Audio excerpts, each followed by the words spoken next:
हमारी society level पर क्या रिस्पॉन्सिबिलिटी है और इंडिविजुअल लेवल पर क्या रिस्पॉन्सिबिलिटी। जब तक पेरेंट्स बच्चों के साथ इमोशनल बॉन्डिंग क्रिएट नहीं करेंगे तब तक बच्चों के अंदर कि अगर हम ऐसी चीज करते हुए पकड़े गए जी। तो हमें स्पेयर नहीं किया जाएगा।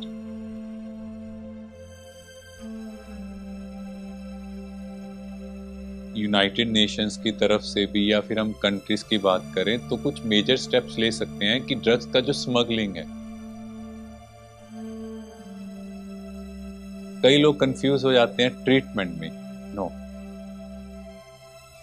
डॉक्टर साहब, हमारी सोसाइटी लेवल पर क्या रिस्पॉन्सिबिलिटी है और इंडिविजुअल लेवल पर क्या रिस्पॉन्सिबिलिटी है, जिससे हम पूरे विश्व को, पूरे भारत को नशा मुक्त भारत बना सकें।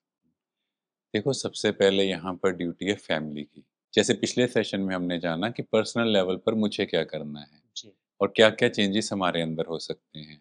आज हम पहले फैमिली लेवल पे जानेंगे कि पेरेंट्स की क्या ड्यूटी है। बिकॉज़ हमने शुरू के सेशन में जाना कि जो 59% ड्रग एडिक्ट हैं, उसका रीज़न कहीं न कहीं absence of a father figure and in 89% they are unable to communicate with their parents. जी। तो यहाँ पर पेरेंट्स की बहुत बड़ी ड्यूटी है कि एक बॉन्डिंग क्रिएट करना, एक केयर क्रिएट करना, एक बैलेंस्ड लव क्रिएट करना। जब तक पेरेंट्स बच्चों के साथ इमोशनल बॉन्डिंग क्रिएट नहीं करेंगे, तब तक बच्चों के अंदर वो फीलिंग नहीं आएगी, वो कम्फर्ट नहीं आएगा, क्योंकि आज के समय हम देखें तो टाइम बहुत जल्दी से बदल रहा है। जी। World is changing from emotional side to logical side. तो ऐसी चीज़ों में, ऐसे समय में बच्चों को इमोशनल सपोर्ट बहुत चाहिए, बिकॉज़ लॉजिक तो उनके पास है, जी। बट जब तक वो प्यार, वो लव, वो अफेक्शन पेरेंट्स से नहीं मिलेगा, तो ऑटोमैटिकली वो कुछ ऐसी चीज़ों की ओर जाएँगे जिससे उन्हें वो खुशी मिले। तो बहुत इम्पोर्टेंट, पेरेंट्स को बहुत प्यार से बच्चों को डील करना है और उन पर कुछ भी प्रेशर क्रिएट नहीं करना। मीन्स बच्चे का किसी फील्ड में इंटरेस्ट है, आजकल क्या है, पेरेंट्स चाहते हैं नहीं मेरा बच्चा ऐसा करे। अब बच्चे को अगर हमने उस स्ट्रीम में डाल दिया, बच्चे का वहाँ इंटरेस्ट नहीं है, तो ऑटोमेटिकली अब वो अपने माइंड को डिस्ट्रैक्ट करने के लिए कुछ ऐसी चीज़ें करेगा। तो इसीलिए यहाँ भी पेरेंट्स की ड्यूटी कि अपने बच्चों को वो फ्री स्पेस दें, उनसे डिस्कस करें, उनके साथ एज़ अ फ्रेंड बात करें। हाँ जी। और फिर बच्चे स्मोकिंग या ड्रिंकिंग कहाँ से सीख रहे हैं? अपने पेरेंट्स को देख रहे हैं। बिल्कुल। तो पेरेंट्स को भी बच्चों के आगे एग्ज़ाम्पल सेट करनी है कि ये स्मोकिंग या ड्रिंकिंग जो आजकल कूल कल्चर बन रहा है, जी। उसको बंद करें। और इवन आपने देखा होगा कुछ पेरेंट्स बच्चों के साथ बैठ के स्मोक और ड्रिंक कर रहे हैं, वो कहते हैं तुम भी करो। घर में ही करते हैं। यस, तो ये कौन-सा कल्चर है? और क्या इफ़ेक्ट बच्चों पर आ रहा है? किस डायरेक्शन में हम जा रहे हैं? तो अगर फैमिली लेवल पर ये चेंजेस हो जाएँ और उसके साथ-साथ बच्चों को थोड़ा एजुकेशन दी जाए कि बच्चों इसका ये साइड इफ़ेक्ट है, ये करने से और ऐसी सोसाइटी के लोगों से आपको दूर रहना है। जी। तो ऑटोमैटिकली बच्चों में चेंज आएगा, बिकॉज़ हमने अभी तक जाना कि 90% जो ड्रग एडिक्ट है वो less than 25 years of age हैं। हाँ जी। और अगर देखा जाए पेरेंट्स की सुपरविज़न में है। बिल्कुल। ना, इसके अलावा अगर हम सोसाइटी लेवल पे बात करें तो यहाँ पे पुलिस डिपार्टमेंट का बहुत बड़ा रोल है। उन्हें अपना रोल बहुत फर्मली प्ले करना है and they are doing it. हम सबको पता है कि पुलिस बहुत अच्छा काम कर रहे हैं जी। और आगे भी ये काम बहुत अच्छे से करते जाएँ, ताकि ऐसे लोग जो गलत एक्टिविटीज़ कर रहे हैं, उनको डर हो कि अगर हम ऐसी चीज़ करते हुए पकड़े गए, जी।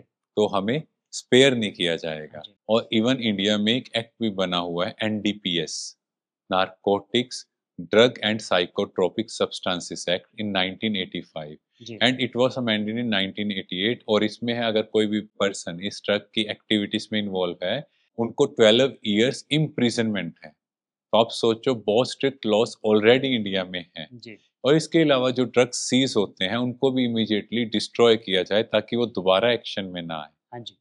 और इवन यूनाइटेड नेशंस की तरफ से भी या फिर हम कंट्रीज़ की बात करें तो कुछ मेजर स्टेप्स ले सकते हैं कि ड्रग्स का जो स्मगलिंग है, जी। एटलीस्ट उसको भी इमीडिएटली स्टॉप किया जाए। जो बेस्ट फैक्टर्स डिज़ाइन किए जा सकते हैं, उन चीज़ों को करें। बिकॉज़ कहीं न कहीं ये कंट्री की ग्रोथ को बहुत बुरी तरह से इफ़ेक्ट कर रही है। जी।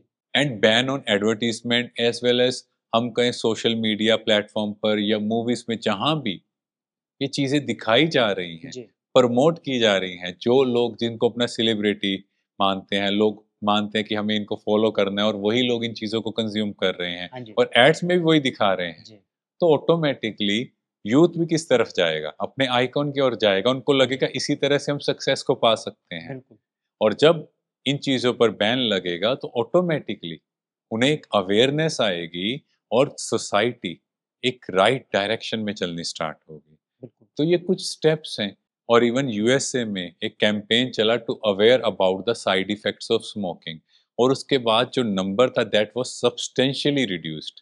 ऐसे ही हम बात करें तो ऐसे कैंपेन्स चल सकते हैं, जो भी लोगों के आइकन हैं वो लोग थोड़ा आगे आएँ, लोगों को अवेयर करें, तो लोग उस बात को सुनेंगे। ऐसे ही ब्रह्मा कुमारीज़ में भी हमारा नशा मुक्त भारत अभियान चल रहा है, जहाँ हम गाँव-गाँव में जाकर लोगों को अवेयर कर रहे हैं। कई लोग कंफ्यूज हो जाते हैं ट्रीटमेंट में। No, we are just awaring them कि भाई ये चीज़ के ये साइड इफ़ेक्ट हैं, इससे आपकी लाइफ में ये प्रॉब्लम्स जी, आएँगी। बट ट्रीटमेंट जो है वो आपको एक डॉक्टर की सुपरविज़न में ही लेना है बिकॉज़ बहुत सारे विथड्रॉल सिम्पटम्स हो सकते हैं। हाँ जी, so better go with the medical treatment only. But हमारी ड्यूटी है यहाँ पर लोगों को अवेयर करने की और जैसे लोग अवेयर होंगे ऑटोमैटिकली वो दूसरों को भी गाइड करेंगे क्योंकि एक बिल्कुल, चेंज होगा दूसरा, दूसरे से तीसरा, तो इस तरह से एक चेन बनती है। तो इस तरह से हम पूरे भारत को, पूरे विश्व में नशा मुक्त का अभियान चला सकते हैं। जी। शुक्रिया डॉक्टर हिमांशु। Thank you. तो दोस्तों, पेरेंट्स की बहुत बड़ी रिस्पॉन्सिबिलिटी है बच्चों को सुधारने में और साथ ही साथ हमारी जो गवर्नमेंट है, अगर वो बड़े लेवल पर काम करे, बड़े लेवल पर स्ट्रिक्ट एक्शन ले, तो बहुत जल्द हमारा भारत नशा मुक्त बन जाएगा। तो मिलते हैं अपने नेक्स्ट एपिसोड।